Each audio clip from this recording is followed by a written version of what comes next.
IPS जो कर रहा होगा वो मुख्यमंत्री जी के निर्देश आदेश पर उनकी इच्छा की पूर्ति के लिए कर रहा होगा। शंकराचार्य की पीठ ही इस समय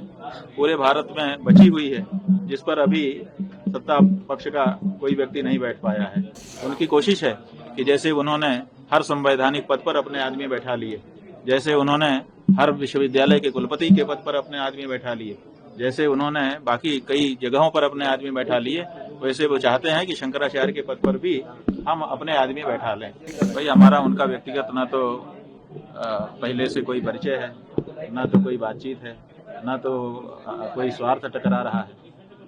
आईपीएस जो कर रहा होगा वो मुख्यमंत्री जी के निर्देश आदेश पर उनकी इच्छा की पूर्ति के लिए कर रहा होगा। हमारा व्यक्तिगत तो उनसे कोई लेना देना है नहीं ना। महाराज जी, जिस तरीके से कार्रवाई की बात कही जा रही थी, अब ऐसा लग रहा है कि लोग बैकफुट पे आ गए हैं, तो क्या ये अब ये आप लोग अपनी शब्दावली है, हम इसमें नहीं जाना चाहते हैं। हम तो ये कह रहे हैं शुरू से आपसे कि हम यहाँ पर उपस्थित हैं और आपकी कोई भी जांच है उसमें सहयोग करने को तैयार हैं, और अगर कोई आरोप लगाया गया है तो उस आरोप के बारे में आप हमसे जो पूछें वो बताने को तैयार हैं, और हम बता भी रहे हैं, आप देख रहे हैं। शंकराचार्य की पीठ को बदनाम करने के लिए जिस तरीके से शंकराचार्य की पीठ ही इस समय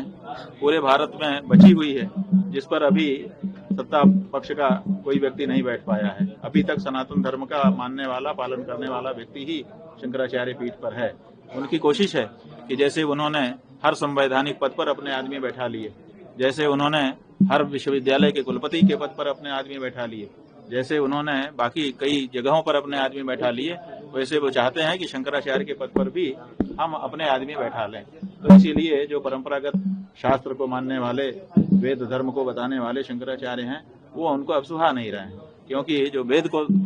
मानने वाले, शास्त्र को मानने वाले शंकराचार्य हैं, वो कह रहे हैं कि एक सन्यासी को दया, करुणा और अहिंसा के व्रत का पालन करना चाहिए। और जब एक सन्यासी, अपने आप को कहने वाला और गेरुआ कपड़ा पहनने वाला व्यक्ति मुख्यमंत्री आदि पद की शपथ ले लेता है, तो फिर वो मांस विक्रय का काम भी करने लग जाता है, जो कि शास्त्रोचित नहीं है। शंकराचार्य ये कह रहे हैं कि जब आपने विरक्ति धारण कर ली, माँ बाप को भी छोड़ दिया, तो फिर आप